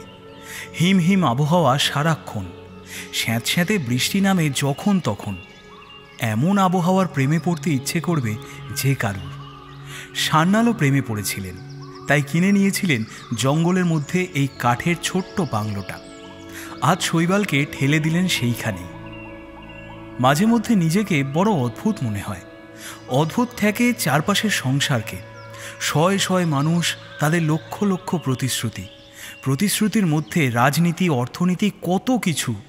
বাবা মায়ের শূন্যতা, ঘরে দীনতা, এক্সিবিশনের লাইমলাইটে আসার জন্য একে ওকে তাকে ধরা, অনুনয় বিনয়, ইন্দ্রাণীর সঙ্গে প্রেম, অতনু সান্যালের সঙ্গে প্রথম সাক্ষাৎ, ইন্দ্রাণীর বিচ্ছেদ, অতনু সান্যালের কামব্যাক, আর সবশেষে এমন ট্রান্সেন্ডেন্টাল অনুভূতি। ঘরে বসে আর্টের সঙ্গে সহবাস করা শহুরে মানুষের জীবনও ট্রেনের কর্ডলাইনের মতন এঁকে বেঁকে চলে যায়। অন্ধকার ঘর, জানলার বাইরের শার্সি খোলা থাকলেও ভেতরে কাঁচের শার্সিটা বন্ধ করা হয়েছে। বৃষ্টি হলো কিছুক্ষণ আগে। বাইরে ঠান্ডা হাওয়া বইছে হাড় কাঁপিয়ে দেওয়ার মতন। তবে আপাতত মেঘ কেটে গেছে। অতি নরম চাঁদের আভা ছড়িয়ে পড়েছে গোটা জঙ্গলে। এমন আকর্ষণীয় মোহাচ্ছন্ন অভিজ্ঞতা শৈবালের এর আগে হয়নি। তাই শৈবাল ইচ্ছাকৃত ঘরের আলো না জ্বালিয়েই চুপ করে বসে রইল জানলার সামনে। কাঁচের শার্সি দিয়ে দেখতে পাচ্ছে চন্দ্রাহত পাইনের জঙ্গলকে। এখানে নির্জনতার রাজত্ব। চারপাশ কেমন যেন থম মেরে আছে। আগে এটা নাকি কোনো সাহেবের বাংলো ছিল। পরে বাংলোটা বেশ কয়েকবার মালিকানা পাল্টে অবশেষে হাতে পেলেন অতনু সান্যাল। আর পোয়া 12 হলো শৈবাল সেনগুপ্তর। থাকতে পারবে যতদিন ইচ্ছে। খেয়াল রাখবে স্থানীয় একটি লোক। খেয়াল মানে সকাল বিকেল দুবেলার খাবারটুকু দিয়ে দেওয়া, আর এমার্জেন্সি হলে অন্য কথা। কিন্তু শৈবাল যে মোবাইলও ব্যবহার করে না। কত করে সান্যাল বললেন এবং শেষে বাধ্য হয়ে নিজের একটা পুরনো মোবাইলের নতুন সিম কার্ড ভরে হাজির হয়েছিলেন শৈবালের বাড়ি। কিন্তু শৈবালকে টলানো যায়নি কোনোভাবেই। এখনও তো শৈবাল ইন্দ্রাণী নাম্বারটা ভুলতে পারেনি। অকস্মাৎ জঙ্গলের কোনো এক দিক থেকে ভেসে এলো হাড় হিম করা এক হাসির শব্দ। এই গভীর রাতে জঙ্গলের মধ্যে নারী কণ্ঠ। চমকে উঠল শৈবাল। কয়েক মুহূর্ত, তারপরেই চুপ। হাসি থামতেই জঙ্গলের নির্জনতা আরও বেড়ে গেল। অধীর আগ্রহে অপেক্ষা করল শৈবাল। হাসির শব্দটা মিলিয়ে যেতেই অন্ধকারে জঙ্গলটা আরও থম মেরে গেছে। শৈবাল জানলা দিয়ে দেখতে পাচ্ছে চাঁদের আলোয় রহস্যকে মাকড়সার জালের মতো বুনে চলেছে জঙ্গলটা। সবে কয়েকটা মুহূর্ত পেরিয়েছে, তারপরেই আবার পাইন গাছগুলোর গায়ে ধাক্কা খেতে খেতে ছড়িয়ে পড়ল হাসিটা। উফ, কি তীক্ষ্ণ সেই হাসি, যেন শানিত ছুরির ফলা। একটা বিষয় মনে উঁকি দিতেই শরীরের লোমগুলো শৈবালের খাড়া হয়ে উঠল। দ্বিতীয়বারে মনে হলো হাসিটা যেন আরও একটু কাছে এগিয়ে এলো। এমন সময় শৈবালের চোখটা আটকে গেল বাইরে। যা দেখতে পাচ্ছে তাকে সত্যি নাকি ভ্রম? শির দাঁড়া দিয়ে বয়ে গেল হিমস্রোত। শৈবাল দেখতে পেল গাছেদের গা বাজিয়ে বদ্ধ উন্মাদের মতো ছুটে আসছে একটা মেয়ে, মাথাটা সামনের দিকে ঝোঁকানো। একই সঙ্গে ঝুঁকে পড়েছে মাথার চুলগুলো। মেয়েটা ওর নিজের মাথায় এদিক ওদিক দোলাতে দোলাতে ছুটে আসছে পাগলের মতো। দৃশ্যটা আরও ভয়াবহ হয়ে উঠল চাঁদের আলোয়। এমন সময় সেই হাসি। মনে হলো শৈবালের হৃৎপিণ্ডটা যেন ধরপড় করে উঠল। এ কি মানুষের হাসি নাকি অন্য কিছু? এভাবে ছুটে আসা কোনো মানুষের পক্ষে কি সম্ভব? ফের একবার জোরালো হাসির শব্দ গাছেদের শরীরে ধাক্কা মারতে মারতে শৈবালের কানের পর্দা দুটো নাড়িয়ে দিল। তালগোল পাকিয়ে গেল ভেতরটা। মনে হলো গলা শুকিয়ে গেছে। জানলার সামনে বসে থাকার মতো সাহসটা শৈবাল অচিরেই হারিয়ে ফেলল। এদিকে এমন এক অলৌকিক অভিজ্ঞতার সাক্ষী থাকাটা নিজের হাতে শেষ করে দিতে চাইছে না শৈবাল। তাই কাঁচের শার্সি খুলে বাইরের পাল্লা বন্ধ করার বুদ্ধিটা মাথা থেকে ছেঁটে ফেলে দিল। যত দ্রুত পারল শৈবাল অন্ধকারে নিজেকে মিশিয়ে দিয়ে শুয়ে পড়ল বিছানার ওপর। নাক কান পর্যন্ত মোটা কম্বলের মধ্যে নিজেকে মুড়িয়ে নিল ভালো করে। জানলার দিকে মুখ করেই শৈবাল শুয়েছে। আত্মগোপন করেই বিষয়টা বোঝবার চেষ্টা করতে চায় সে। পরিস্থিতিটা বুঝে নিতে কোনো অসুবিধে যাতে না হয়। ভয়ের যাবতীয় উপকরণ শৈবালের ভেতরটায় পাথরকুচির মতো জমতে থাকলো। এক চরম মুহূর্তের জন্য জানলার দিকে তাকিয়ে নিঃশ্বাস চেপে অপেক্ষা করতে থাকলো শৈবাল। কয়েক মুহূর্তের অপেক্ষা। শৈবাল হঠাৎ দেখল জানলা দিয়ে ঘরে ঢোকা চাঁদের আলো ঢেকে দিচ্ছে এক ছায়া মূর্তি। চোয়াল শক্ত করে মরা মানুষের মতো বিছানায় পড়ে থাকলো সে, চোখ দুটো অর্ধেক খুলে রেখে। ভাগ্যিস কাঁচের শাঁসিটা দেওয়া রয়েছে। নারী মূর্তিটা দাঁড়ালো জানলার সামনে, মাথাটা সামনের দিকে ঝোঁকানো। ফের সেই পৈশাচিক রক্ত জল করে দেওয়া হাসি। তারপর বন্ধ কাঁচের শাঁসির গায়ে মাথা দিয়েই ধাক্কা মারতে লাগলো। এ যা হচ্ছে, তবে কি ঘরে ঢোকার মতলব করছে নাকি? ঘরে যে মানুষের উপস্থিতি রয়েছে সেটা কি তবে আন্দাজ করতে পেরেছে? শ্বাস চেপে পড়ে থাকলো শৈবাল। টু শব্দটিও করল না। বার কয়েক শাঁসিতে মাথা ঠুকে ধীরে ধীরে সরে পড়ল জানলার সামনে থেকে। কিন্তু পরিস্থিতিকে বিশ্বাস নেই। শৈবাল পড়েই রইল সাপের ছেড়ে দেওয়া খোলসের মতো। ভোরের আলো যখন দেখা দিল তখন আতঙ্কের পাথরটা ধীরে ধীরে নেমে গেল বুক থেকে। ইতিমধ্যে কেটে গেল দিন তিনেক মতন। এই 3 দিন শৈবাল বাড়ির বাইরে পা পর্যন্ত রাখেনি। রোদ বৃষ্টির খেলা দেখতে দেখতেই কাটিয়ে দিয়েছে এই 3টে দিন। সঙ্গে এই আতঙ্কটাও খেলা করেছে ওর দেহ মন জুড়ে। মনে হয় কে যেন ওর দিকে সমানে নজর রেখে চলেছে। একবার বাগে পেলেই ওকে শেষ করে দেবে। তাই ঘরের বাইরে নিজের অস্তিত্বকে জাহির করতে ভয় পাচ্ছে শৈবাল। যে কারণে সূর্য ডুবলে নিজেকে অন্ধকারের সঙ্গে মিশিয়ে নেয় সে। ঘরের দরজা জানলা ভেতর থেকে বন্ধ করে রেখে দেয়, আলো পর্যন্ত জ্বালায় না। তবে এটাও ঠিক যে সেই রাতের পর শৈবাল আর ভয়াবহ অভিজ্ঞতার সাক্ষী থাকেনি। কারণ সেই সাহস অরূপ কিছুটা জুগিয়েছে, যে দুবেলা শৈবালকে খাবার দিয়ে যায়। অরূপ কর্তব্য মতন এই ঘটনার পরদিন যখন সকালে খাবার দিতে আসে তখন শৈবাল বিষয়টা তোলে। অবশ্য শৈবালের মনে হলো অরূপের কাছে শৈবালের বক্তব্য বিশ্বাসযোগ্য ঠেকেনি, বরং উত্তরে বলে, রাতের বেলা দরজা খুলে বারান্দায় বসা টসার দরকার নেই সাব। এখানে তো আর কেউ নেই, সুতরাং অসুবিধে কিছু হবে না। আপনি এই বাংলোর ভেতর থেকেই যা করার করুন। আর হ্যাঁ, এটা রেখে দিন। অরূপ পকেটের ভেতর থেকে বের করলো ছোট্ট লাল কাপড়ে মোড়া একটা কিছু। শৈবালের হাতে ধরিয়ে দিয়ে বলল, সন্ধেবেলা প্রতিদিন একটু করে খেয়ে নেবেন, কোনো প্রবলেম হবে না। আরে জিনিসটা কি সেটা বলবে তো? প্রসাদ আছে সাব, ভয় নেই। আপনি বরং একটু সাহস পাবেন। আচ্ছা, এখন আসি, আমার আবার কাজ আছে। সাবধানে থাকবেন, আর মাথায় রাখবেন, কেউ যদি সূর্য ডোবার পর আপনার নাম ধরে ডাকে কখনো বাইরে বেরোবেন না। আসলে কি জানেন তো সাব, অনেক কিছু দেখার থাকে এই দুনিয়ায়। সব কিছু আমাদের চোখ দিয়ে দেখা সম্ভব নয়। যাই হোক, চোখ কান খোলা রেখে কাজ করবেন, আর ভয় পাবেন না। আচ্ছা, আজকের মতো আসছি। কথাগুলো বলে আর শৈবালের জন্য অপেক্ষা করল না অরূপ। পিছনের দিকে ফিরে তাড়াতাড়ি হাঁটতে শুরু করলো। শৈবাল শক্ত হাতে ধরল অরূপের দেওয়া সেই ছোট্ট পুঁটুলিটা। চতুর্থ দিনের মাথায় সকালবেলা ঘুম থেকে ওঠার পর নিজেকে বেশ হালকা লাগলো শৈবালের। মনে হলো এই জগতে ভয় তখনই পাওয়া সম্ভব যখন তা মাথার মধ্যে গেঁথে যায়, কিন্তু ভয়কে প্রশ্রয় দেওয়া চলবে না। শৈবাল অরূপের কথা শুনে যে ভয় তাড়ানোর ওই প্রসাদ খেয়েছে বিষয়টা এমন নয়, বরং শৈবালের বারবার মনে হয়েছে সেদিন যা দেখেছে সেটা হয়তো প্রতিদিনের ঘটনা প্রবাহের মধ্যে অকস্মাৎ চলে আসা অজানা অতিথি। শৈবাল সেদিন নিজের মতনই চা রুটি বানিয়ে নিল বাংলোর রান্নাঘরে। তারপর জানলার সামনে বসে ভালো করে পেট ভরানোর কাজটি সারল। সব হয়ে গেলে অবশেষে দরজা খুলে বারান্দায় এসে দাঁড়ালো শৈবাল। খাঁচার পাখি যেভাবে হঠাৎ করে দরজা খোলা দেখতে পায়, শৈবালের মনের ভেতর তেমনই হলো কিছুটা। এই 3 দিন একেবারে ঘরের মধ্যে নিজেকে আটকে এবং সর্বোপরি আতঙ্ক বুকে নিয়ে দিন কাটাতে একটুও মন চাইছিল না শৈবালের।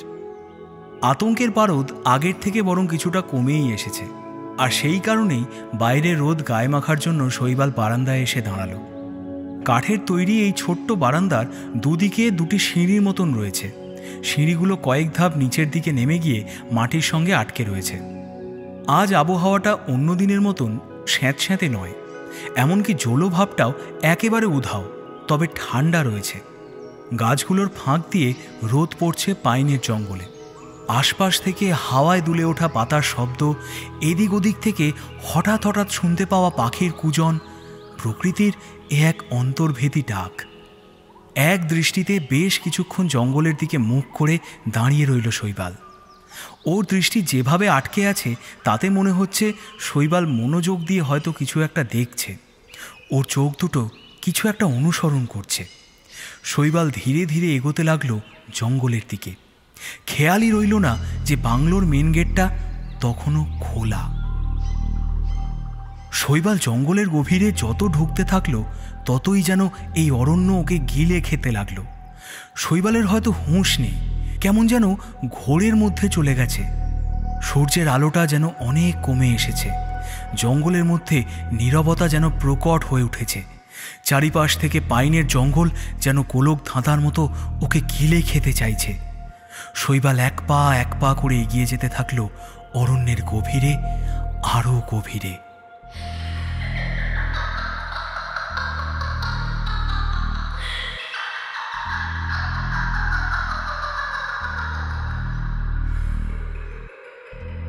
হঠাৎ আকাশভেদী হাসির শব্দে শৈবাল চমকে উঠল, যেন ঘোর থেকে ফিরে এলো সে। চমকে চারিদিকে তাকালো। গাছে গাছে ধাক্কা খেতে খেতে ওই হাসির শব্দ প্রতিধ্বনিত হয়ে শৈবালের বুকে হাতুড়ি ঠুকতে লাগলো। এই অশুভ আহ্বানকে যে শৈবাল এখন আর উপেক্ষা করতে পারবে না। চারিপাশে নেমেছে কেমন যেন অন্ধকার। মেঘগুলো পাইনের বুকে ছায়ার একটা আস্তরণ তৈরি করে রেখেছে।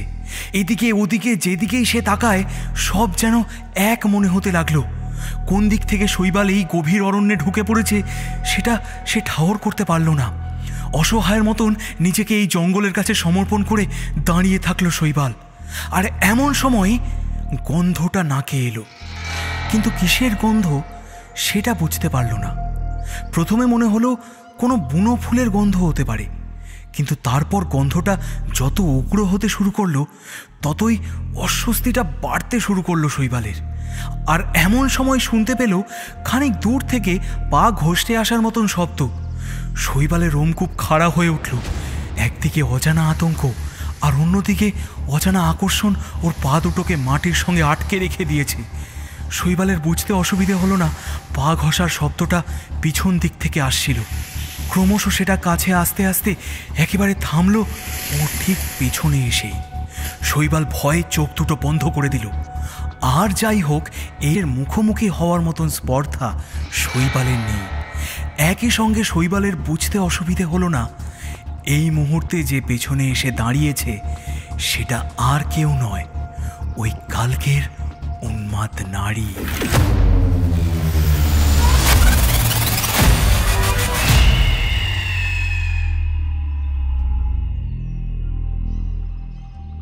এমন সময় শৈবাল ওর কনুইয়ের নিচে নখের স্পর্শ পেল। সঙ্গে সঙ্গে শৈবাল চোখ বন্ধ করে ফেলল। ধারালো নখ দিয়ে ওর হাতে পিঠে আঙুল বুলিয়ে দিচ্ছে একজন। এই মুহূর্তে শৈবালের পক্ষে চুপ করে দাঁড়িয়ে থাকা ছাড়া আর কোনো উপায় নেই। নিজেকে মৃত্যুর কাছে যেন সমর্পণ করে দিয়েছে শৈবাল। শুধু চোখ বন্ধ করে মৃত্যুর প্রহর গুনে চলেছে সে। এমন নখের স্পর্শ কোনো সাধারণ মানুষের হতে পারে না। শৈবালের বুঝতে অসুবিধে হলো না যে ওই নারী মূর্তি ধীরে ধীরে শৈবালের সামনে এসে দাঁড়িয়েছে। নখ দিয়ে ওর বুকে, পেটে, ওর কপালে হাত বুলিয়ে চলেছে ওই নারী মূর্তি। মুখ থেকে অদ্ভুত রকম শব্দ বের হচ্ছে। এমন সময় অকস্মাৎ সেই হাসি। শৈবালের মনে হলো ওর কানের পর্দা দুটো যেন ফেটে যাবে। রক্ত জমাট বেঁধে গেলে ঠিক যেমন একটা গন্ধ বের হয়, তেমনই গন্ধটা আসছে ওই নারী মূর্তির মুখ থেকে। শৈবাল স্পষ্ট বুঝতে পারল ওই নারী মূর্তিটা নিজের মুখটুকু একেবারে শৈবালের সামনে নিয়ে এসেছে।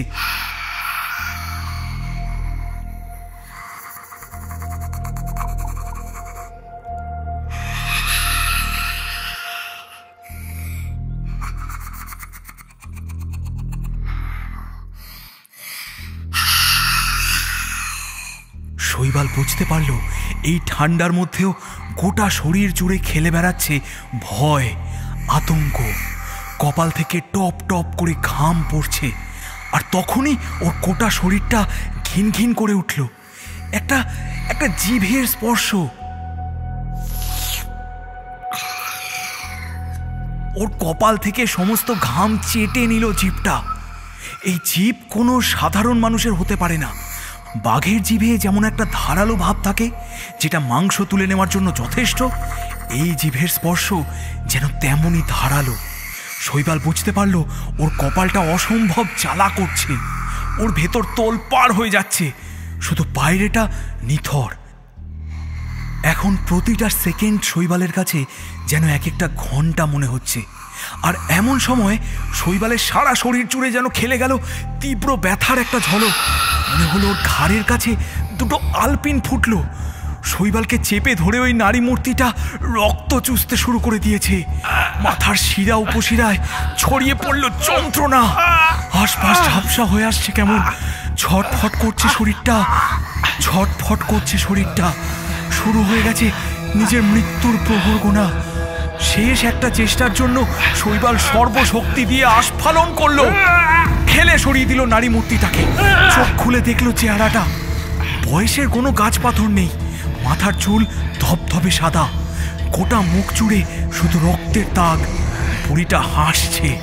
শৈবালের ঘাড় থেকে ফিনকি দিয়ে রক্ত বেরিয়ে আসছে। আর এক মুহূর্ত অপেক্ষা নয়, বাঁচার শেষ চেষ্টাটুকু তো করতেই হবে শৈবালকে। শৈবাল দেখল মাথাটা সামনের দিকে নামিয়ে সেদিনের মতো মাথা দোলাতে দোলাতে এগিয়ে আসছে নারী মূর্তিটা। সঙ্গের হাসিটা যেন ফালা ফালা করে দিচ্ছে শৈবালের ভেতরটা। উফ, পাগলের মতো ছুটতে শুরু করলো শৈবাল। কোন দিকে ছুটছে সেসব আর খেয়াল নেই। দুটো হাত রক্তে ভরাট হয়ে গেছে, জামা প্যান্ট সব ভিজে গিয়েছে রক্তে। এই অবস্থায় দিগ্ভ্রান্তের মতো ছুটে চলেছে শৈবাল। কোথায় কোন দিকে তার কোনো খেয়াল নেই। একটা সময় শৈবাল বুঝতে পারলো আর বেশি দূর যাওয়ার ক্ষমতা শৈবালের নেই। কয়েক পা গিয়ে হুঁশ হারিয়ে গেল শৈবালের। ঝাপসা হয়ে এলো চোখের দৃষ্টি।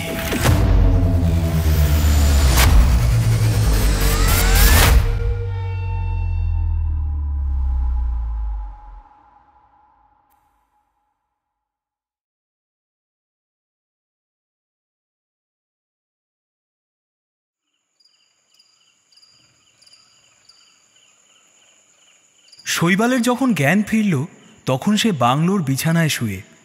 সামনে চিন্তিত মুখে বসে রয়েছে অরূপ। সাব সাব, এখন কেমন আছেন? সব ঠিক আছে? আপনি জঙ্গলের ভেতর একা গেছিলেন কেন? কি হয়েছিল আপনার? কোনো রকমে উঠে বসল শৈবাল। মাথা ঘাড়ে অসহ্য যন্ত্রণা। বাইরের জানলার দিকে দৃষ্টি গেল। শৈবাল দেখল অন্ধকার নেমে এসেছে, কিন্তু অরূপ এখনো আছে দেখে অবাক হয়ে গেল।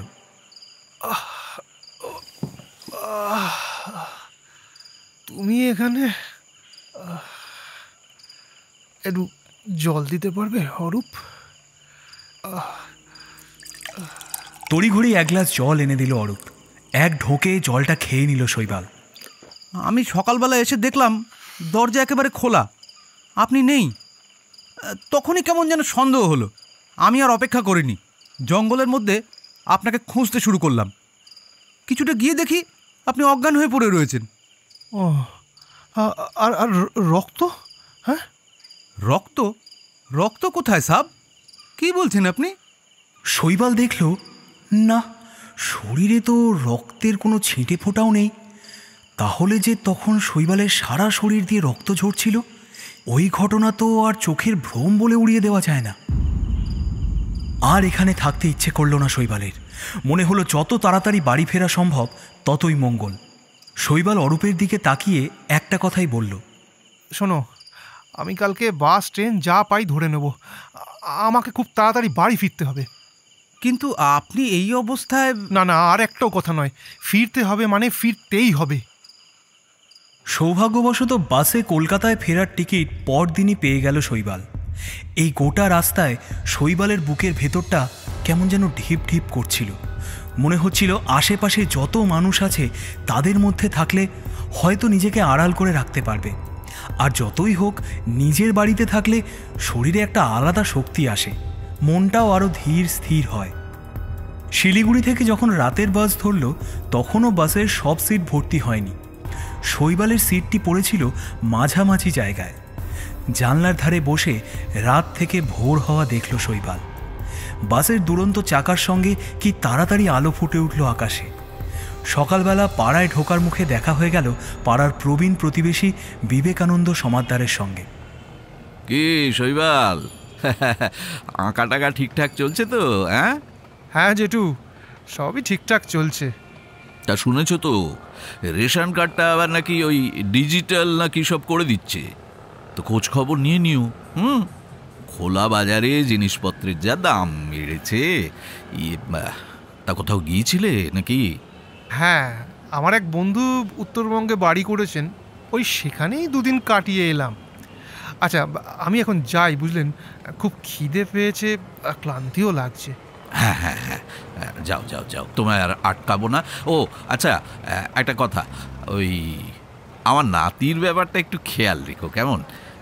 ওকে আঁকা শেখানোর খুব ইচ্ছে, সময় করে আমাকে জানিও। হ্যাঁ। আর কোনো উত্তর না দিয়েই শৈবাল সোজা বাড়ির পথ ধরল। পরের গলিতেই শৈবালের বাড়ি। এরা এই পাড়ার আদি বাসিন্দা, প্রায় ৮০ বছর হয়ে গেল। তার আগে শৈবালরা থাকতো হরিনাভির দিকে। পড়াশোনায় মেধাবী ছাত্র শৈবালকে নিয়ে বাপ মায়ের প্রচ্ছন্ন অহংকার ছিল। কিন্তু শৈবাল ভালো নাম্বার পাওয়ার ঘোড়দৌড়ে কোনোদিনই যেতে চায়নি। শৈবাল প্রাণের চেয়েও যা ভালোবাসত সেটা হলো আঁকা। একাডেমি অফ ফাইন আর্টস থেকে পাশ করে বেরোনোর পর শৈবাল আঁকিয়ে হিসেবে বেশ নামটাম করে, ভালোই চলে যাচ্ছিল। কিন্তু বাবা মায়ের মৃত্যু শৈবালের জীবনে শূন্যতা তৈরি করার অন্যতম কারণ। তাই বলে আঁকা বন্ধ হয়নি। তারপর এক্সিবিশনে ইন্দ্রাণীর সঙ্গে প্রথম আলাপ হলো শৈবালের, কিন্তু পরিণতি টেনে নিয়ে গেল বিচ্ছেদের দিকেই। তারপর থেকেই ওর জীবনের, ওর মনের যে চিরাচরিত প্রবাহমান ছন্দ ছিল, সেটা যেন হঠাৎ করেই অন্যদিকে বাঁক নেয়। সব কিছু গণ্ডগোল হয়ে যায়। শৈবাল তো এভাবে থাকতে চায়নি, আর এভাবে সে দিনও কাটাতে চায়নি।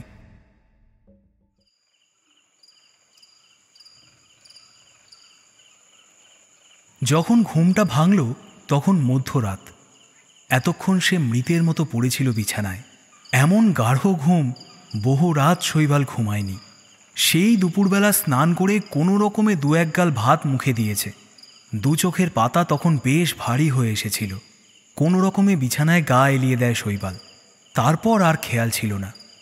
সেই ঘুম ভাঙল এখন। কটা বাজে?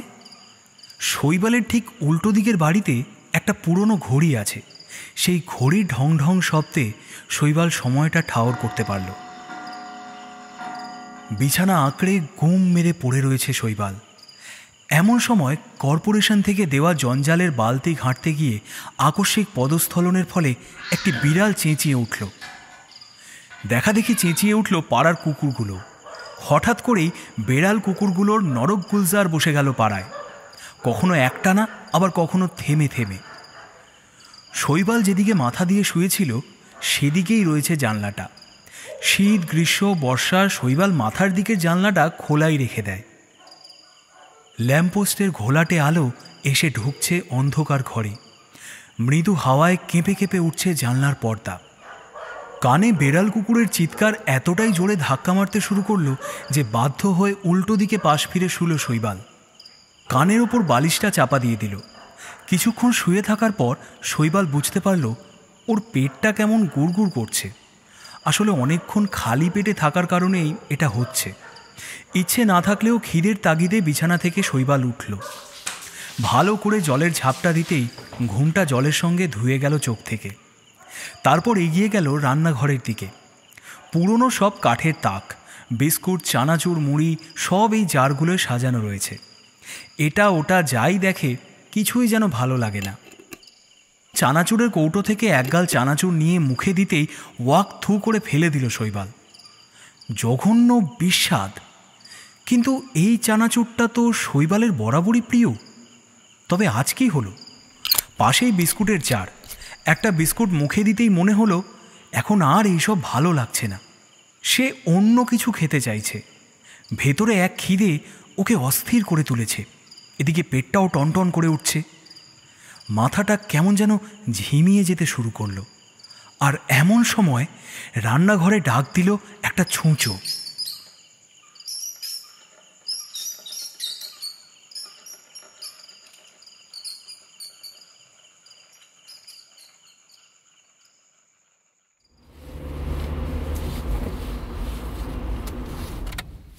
পার্ক স্ট্রিটের একটা বড় রেস্তোরাঁ থেকে ডিনার সেরে সপরিবারে বাড়ি ফিরল ইন্দ্রাণী। বাড়ির নিচেই গাড়ি পার্কের জায়গা। সৈকত বলল, আজ ডগ টায়ার্ড, এখন পড়বো আর মরবো। ও আবার কি কথা বাবু? এখনো আমরা বেঁচে রয়েছি, মুখে তোর কিছুই আটকাই না। ড্রাইভিং সিটের পাশেই বসেছিল ইন্দ্রাণী। গলায় একটা অভিযোগের সুর এনে বলল, মা জানো তো, ও সব সময় এই ধরনের কথা বলে, যত সব। গাড়ির মধ্যে ছোটখাটো অশান্তি শুরুর ইঙ্গিত পেয়ে সৈকত ঝটপট গাড়ি থেকে নেমে পড়ল। নাও নাও, তাড়াতাড়ি চলো, বাড়ির ভেতরে গিয়ে যা বলার না হয় বলবে। সৈকতের সিগারেটের নেশাটা ক্রমশই বাড়ছিল। অবশেষে বাড়ি ঢোকার আগে মজ করে সিগারেট ধরালো একটা। হাত ঘড়িতে বাজতে চলল রাত 11টা। পাড়াটা বেশ ঝিমিয়ে পড়েছে। রাস্তার কুকুরগুলোকেও আজ দেখা যাচ্ছে না। অন্যদিন সৈকতের গাড়ি দেখলেই ল্যাজ নাড়তে নাড়তে হাজির হয় 4টে। আজ এদের একটাকেও দেখতে পেল না সৈকত। মনে মনে ভাবল হয়তো অন্য কোথাও আছে। সৈকতের মুখোমুখি এই ছোট্ট পার্কটা, যে পার্কে ওর ছোটবেলার অনেকটা কেটেছে। কত ছেলেবেলার বন্ধু বান্ধবী, সবাই যে যার মতন। অনেকের বিয়ে হয়ে গেছে, অনেকে পাড়া ছেড়ে দিয়েছে, এমনকি রাজ্য ছেড়েও চলে গিয়েছে দূরে অনেকে। বড় হবার সঙ্গে সঙ্গে এই শৈশবের সঙ্গীগুলো কোথায় যেন হারিয়ে গেল। এইসব ভাবনার মধ্যেই পাশের পাড়ার একটা কুকুরের ডাক ওর চিন্তায় ছেদ ঘটালো। কুকুরটা কি ভয় পেয়েছে? পাশের পাড়ার কুকুর যদি এভাবে ডেকে ওঠে, এই পাড়ার কুকুরগুলোরও তো ডেকে ওঠার কথা। কিন্তু কোথায় কি? একটা কুকুরেরও শব্দ শুনতে পেল না সৈকত। ঠান্ডা হাওয়া দিতে শুরু করলো। সিগারেটটা শেষের দিকে চলে এসেছে দেখে দুপা হেঁটে সৈকত গাড়ির সামনেটা এসে দাঁড়ালো। সৈকতের বাঁ হাতে একটি গলি, এতটাই সরু যে পাশাপাশি দুটো কুকুরেরও হাঁটতে অসুবিধে হবে। জঞ্জালে একেবারে পূর্ণ। গলিটা কয়েক হাত গিয়েই শেষ হয়ে গেছে। Blind lane. গলির দুদিকে দুটি বাড়ির পাঁচিল। এমন সময় আকাশে ঝলসে উঠল আরেকটা বিদ্যুৎ রেখা। আর এই ঝলকানির জন্য সৈকতের নজর গেল ওপরের দিকে। আর তখনই সৈকতের মনে হলো দুরন্ত গতিতে কিছু একটা যেন এই পাঁচিল থেকে ওই পাঁচিলে উধাও হয়ে গেল চোখের নিমেষে। আসলে দৃশ্যটা এত তাড়াতাড়ি শেষ হলো যে সেটা ওর চোখে বা মগজে ভালো করে ধরাই দিল না।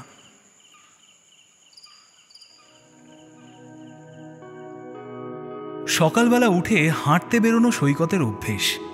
কোলেস্টেরলের ইঙ্গিত শরীর দিয়ে রেখেছে অনেক দিন, তাই মর্নিং ওয়াক করাটা সৈকত অভ্যাসে পরিণত করেছে। পরদিন সকালে যখন হাঁটতে বেরোলো তখন সৈকতের পাড়াটা যেখানে শেষ হচ্ছে সেখানে দেখতে পেল ৩-৪ জন মানুষের জটলা। কৌতূহল চাগার দিতেই সৈকত এগিয়ে গেল অকুস্থলের দিকে। যে দৃশ্য সকালবেলায় সৈকত দেখল সেটা আর যাই হোক সারা দিন যে ওকে অস্বস্তিতে রেখে দেবে সেটা হলপ করে বলাই যায়। পাড়ার 4টে কুকুর, রক্ত শূন্য তাদের শরীর, জায়গায় জায়গায় মাংসটা খুবলে খাওয়া হয়েছে যেন।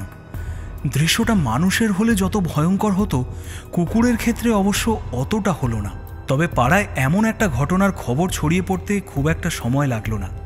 কর্পোরেশন থেকে লোক এলো, বিষয়টা দেখা হবে বলে নিথর শুকিয়ে যাওয়া কুকুরের দেহগুলো একটা একটা করে তুলে নিয়ে বেরিয়ে গেল। মানুষ খুনের তদন্তই হয় না, তার উপর আবার নাকি কুকুর খুন। কেউ কেউ বললেন কুকুরের শরীরে কোনো ভাইরাস গেড়ে বসলো না তো। তাদের কথায় আবার সায় দিয়ে আরেকজন ভারী চিন্তাগ্রস্ত গলায় বললেন, হতেই তো পারে কন্টিজিয়াস। এই পাশের পাড়ার কুকুরগুলোর দিকে একটু নজর রাখতে হবে।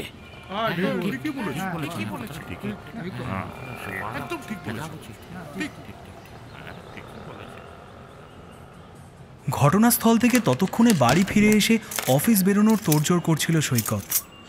ইন্দ্রাণী যখন ওর টিফিন বক্সটা গুছিয়ে দিচ্ছে এমন সময় পাড়ার মোড়ে ওই জটলা শব্দটা একটু বেড়ে গেল। কি হয়েছে গো ওখানে? ওই কুকুর মরেছে। ইন্দ্রাণীর প্রশ্নের সংক্ষিপ্ত উত্তর দিল সৈকত। তবে উত্তরটা ইন্দ্রাণীর মন খুশি করতে পারল না। ভ্রু কুঁচকে সে বলল, কুকুর মরেছে বলে এমন ভিড়? এই পাড়ার মানুষগুলো আবার কুকুর প্রেমী কবে থেকে হলো? সৈকত বাড়তি কোনো জবাব না দিয়ে টিফিন বক্সটা নিয়ে আসছি বলে বেরিয়ে গেল। ইন্দ্রাণী সৈকতের চলে যাওয়ার দিকে একভাবে তাকিয়ে থাকল। বৃষ্টি হলো তবু গরম কমল কই। সর্বক্ষণ গলদঘর্ম পরিস্থিতি, সবাই যেন কাজ করছে হাঁপিয়ে হাঁপিয়ে। এদিকে বেলাও বেড়েছে, রাস্তাঘাটের ব্যস্ততা মধ্য গগনে। কিন্তু শৈবালের কি আর সেই হুঁশ আছে? নিশ্চিন্তে গভীর নিদ্রায় ডুব দিয়ে বেলা অবধি পড়ে পড়ে ঘুমোচ্ছে সে। আর এমন সময় কড়া নাড়ার শব্দ। তবে এবারে আর খুব বেশিক্ষণ অপেক্ষা করালো না শৈবাল। দুবারেই ঘুমটা ভেঙে গেল। ধরা গলায় বলল, আসছি।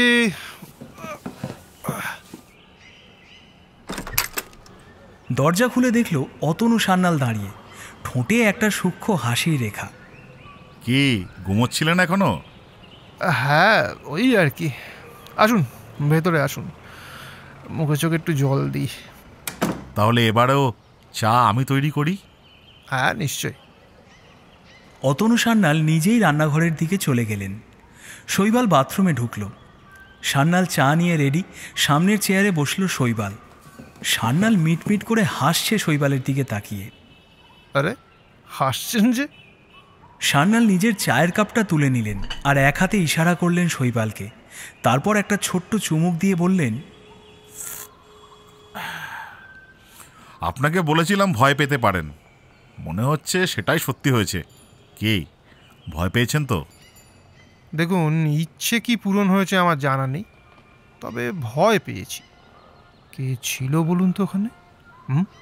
কে আছে আমি নিজেও জানি না, তবে সেটা ভয় হিসাবে এলেও সময় সময় আপনাকে দিয়ে আপনার মনের ইচ্ছা পূরণ করে দেবে। আপনি নিজেও বুঝতে পারবেন কি না জানা নেই। আসলে বিষয়টা কি বলুন তো, আপনি যদি ভালো চান তবে ভালো হবে, যদি খারাপ চান খারাপই হবে। ভালো খারাপের প্রসঙ্গ তো সব কিছুর সঙ্গে জড়িয়ে। ওই জঙ্গল আপনাকে আর আমাকে দিয়ে সেটাই করিয়ে নিয়েছে। আপনি কিছু বুঝতে পেরেছেন? না, কিছুই বুঝতে পারিনি। আমিও প্রথমে বুঝতে পারিনি, তারপর অবশ্য ধীরে ধীরে নিজের চাওয়ার বিষয়টা খুব স্পষ্ট হয়। আমার চাওয়াটা খুব ক্লিয়ার ছিল। মোদ্দা কথা, আপনার যেমন মানসিক পরিস্থিতি সেইভাবেই ধরা দেবে গোটা বিষয়টা। আপনি যা চাইবেন সেটাই হবে। যাই হোক, আপনি ভয় পেয়েছেন মানে কিভাবে শুনি একটু, যদি আপনার আপত্তি না থাকে। আপত্তি আর কিসের? জায়গা ছেড়েছি, বিপদও ফেলে এসেছি সেখানে। তাকে তো আর পুঁটুলি করে ঘর পর্যন্ত নিয়ে আসেনি। যাই হোক, শুনুন তাহলে। শৈবালের কথা মন দিয়ে পুরোটা শুনলেন অতনু সান্যাল। শোনার পর মুখটা থমথমে হয়ে গেল। সত্যি ভয় পাওয়ার মতো। যাই হোক, মানে ফিরে এসছেন এই রক্ষে। আর প্রয়োজন পড়লে আমাকে জানাবেন। ও হ্যাঁ, আর একটা কথা, আপনার সেই পরিচিত সেই ইন্দ্রাণী চট্টোপাধ্যায়, তিনি তো বিয়ে করেছেন দেখলাম। ইন্দ্রাণীর বিয়ের কথাটা শুনে শৈবালের হাতে থাকা চায়ের কাপটা কেঁপে উঠল ক্ষণিকের জন্য। সঙ্গে সঙ্গে কাপটা টেবিলে নামিয়ে দুর্বলতা ঢাকা দেওয়ার চেষ্টা করল শৈবাল। বলল, হ্যাঁ, ও আচ্ছা আচ্ছা, তবে ইন্দ্রাণী চট্টোপাধ্যায়কে নিয়ে আমার আর কিসের ইন্টারেস্ট? না, তেমন কিছু নয়, ভাবলাম আপনার সঙ্গে তো পরিচয় আছেই, তাই জানলেও জানতে পারেন। তা কোথায় বিয়ে হয়েছে? ওই যে শৈলজানন্দ সরণি, ওখানে। শৈবাল কোনো জবাব দিল না দেখে অতনু সান্যাল উঠে দাঁড়ালেন। বললেন, আপনাকে বেশ বিধ্বস্ত আর দিগ্ভ্রান্ত লাগছে। ভিতরে কি খুব তোলপাড় চলছে? মনে মনে ভালো করে নিজের বিরক্তির বিষয়টা আইডেন্টিফাই করুন, তারপর সেটা। অতনু সান্যাল হাত দিয়ে যেভাবে ছোড়া চালানোর ভঙ্গি করে বিরক্তিটাকে ধুয়ে মুছে দিতে বললেন, শৈবালের মনে হলো সান্যাল যেন নিজেও বেশ কনফিডেন্ট। বেরোনোর আগে সান্যাল একটা হাসি ছুঁড়ে গেলেন।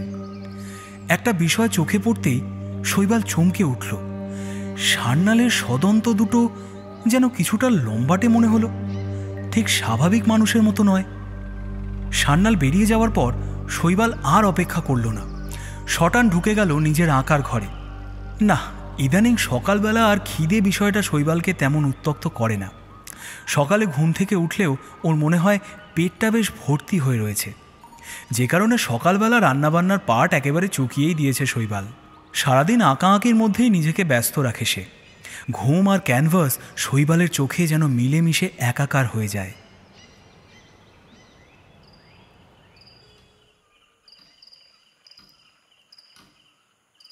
রাত তখন গভীর, শহর ঘুমিয়ে পড়েছে। পথের কোণে কোণে জমাট বেঁধে রয়েছে চাপ চাপ অন্ধকার। পাড়ার কুকুরগুলো কেমন যেন ভয়ে ঘুরে বেড়াচ্ছে নিজেদের গণ্ডিটুকুর মধ্যে। হঠাৎ করে মৃদু একটা শব্দ কানে এলো ইন্দ্রাণীর। ঘুমটা ভেঙে গেল। ঘর অন্ধকার, পাশে সৈকত অকাতরে নাক ডাকছে। এমন সময় ওর চোখ পড়ল সামনের জানলার দিকে। দেখল জানলাটা খোলা, কিন্তু এসি চালানোর জন্য তো ঘুমাবার আগে দরজা জানলা সব বন্ধ করা হয়েছিল। তাহলে এভাবে জানলা খুলে দেবে কে? শাশুড়ি এসেছিলেন নাকি? কথাগুলো ইন্দ্রাণীর মনের ভেতর ধোঁয়ার মতো ঘুরপাক খেতে শুরু করেছে। আর এমন সময় ঠিক বন্ধ দরজার ওপাশে শুনতে পেল কে যেন খুব তাড়াতাড়ি একদিক থেকে ছুটে অন্যদিকে চলে গেল। এইভাবে রাত্রিবেলা কে ছুটে যাবে? তাহলে কি বাড়িতে আর কেউ ঢুকলো নাকি? ইন্দ্রাণী কেমন যেন তটস্থ হয়ে গেল। সৈকতকে আঙুল দিয়ে খোঁচা দিল। ঘুমের ঘোরে কিছু হিজিবিজি বলল সৈকত। ইন্দ্রাণী বুঝতে পারল না ঠিকই, তবে আতঙ্ক যেন বুক থেকে সরল না। ইন্দ্রাণী স্পষ্ট বুঝতে পারল যে সদ্য ছোটাছুটি করল এই মুহূর্তে দাঁড়িয়ে আছে দরজার সামনে। ঘরের ভেতর খোলা জানলা দিয়ে এক ফালি চাঁদের আলো ঢুকেছে। সব মিলিয়ে ঘরের মধ্যে একটা আলো আঁধারি পরিবেশ। ইন্দ্রাণী নিঃশব্দে পা টিপে টিপে বিছানা ছেড়ে এগিয়ে গেল দরজার দিকে। দেখল দরজাটা বন্ধ নয়, ভেজানো রয়েছে। ভয়টা ইন্দ্রাণীকে জড়িয়ে ধরল, কারণ ঘরের দরজা ভেজিয়ে শোয়ার অভ্যেস ওদের নেই। ইন্দ্রাণীর ষষ্ঠ ইন্দ্রিয় জানান দিল আলবাত কেউ দাঁড়িয়ে রয়েছে ভেজানো দরজার ওপারে। সেও কি তবে ইন্দ্রাণীর মতনই অপেক্ষা করছে নাকি? কি মনে হতে এক ঝটকায় দরজাটা খুলে ফেলল ইন্দ্রাণী। কিন্তু না তো, কাউকেই তো সে দেখতে পেল না। ওদের ঘরের সামনে যে বারান্দাটা রয়েছে সেখানে চাঁদের ফুটফুটে আলো এসে পড়েছে। পূর্ণিমার শান্ত শুভ্র আলোয় সব কিছুই প্রতিদিনের মতোই চুপচাপ নিথর। বারান্দার এক পাশ দিয়ে 3 তলায় উঠে গেছে ছাদের সিঁড়ি। ছাদের দরজাটাও বন্ধ। জ্যোৎস্নার আলো সিঁড়ি পর্যন্ত না আসায় ওই জায়গাটায় অন্ধকার রহস্যের মতো জমাট বেঁধে রয়েছে। সেইখানেই ইন্দ্রাণীর চোখ পড়ল। দেখল অন্ধকারের সঙ্গে মিশে রয়েছে একটা চেহারা। ইন্দ্রাণী ভয় চিৎকার করতে যাবে এমন সময় বিদ্যুৎ গতিতে ঝাঁপিয়ে পড়ল ওই চেহারাটা। তারপরে ইন্দ্রাণী বুঝতে পারলো ছুঁচের মতো দুটো দাঁত ওর ঘাড়ে সজোরে বসে গেল। কল কল করে রক্ত বেরিয়ে নদীর স্রোতের মতো বয়ে যাচ্ছে, চোখ ঝাপসা হয়ে যাচ্ছে।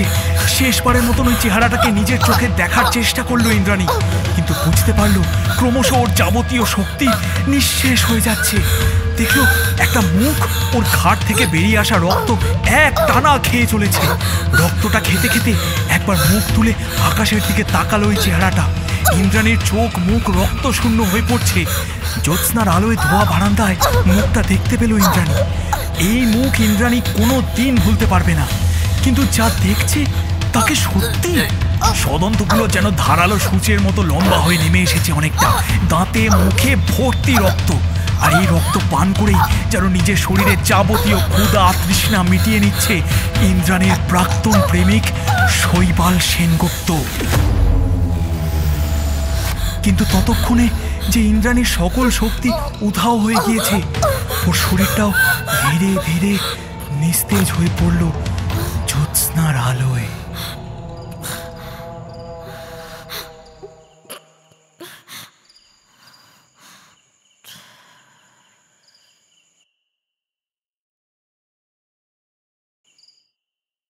সকালে উঠে ইন্দ্রাণীর রক্তশূন্য শরীর দেখে সৈকত তৎক্ষণাৎ পুলিশের কাছে ছুটে গিয়েছিল। পুলিশকে ব্যাখ্যা করার সময় ওর সারা গা হাত পা কাঁপছিল। এভাবে কে খুন করতে পারে পুলিশও ঠাহর করতে পারল না। ইতিমধ্যে কেটে গেছে প্রায় সপ্তাহ দুয়েক। এই 2 সপ্তাহের মধ্যে কলকাতা শহরে খুন হয়েছেন 3 জন মানুষ, আর প্রতিটা খুনই হয়েছে রাত্রিবেলা। বহু জিজ্ঞাসাবাদ করেও পুলিশ তেমন কোনো সমাধান সূত্র পাচ্ছে না। কেউ কেউ নাকি রাত্রিবেলা দূরের কোনো বাড়ির এক ছাদ থেকে অন্য ছাদে ছুটে যেতে দেখেছে 2 লোককে। ঠিক যখন প্রতিটা রাত গভীর হয় মহানগরের বুকে, দুজনেই হাওয়ার বেগে ছুটে চলে শিকার খোঁজার আশায়।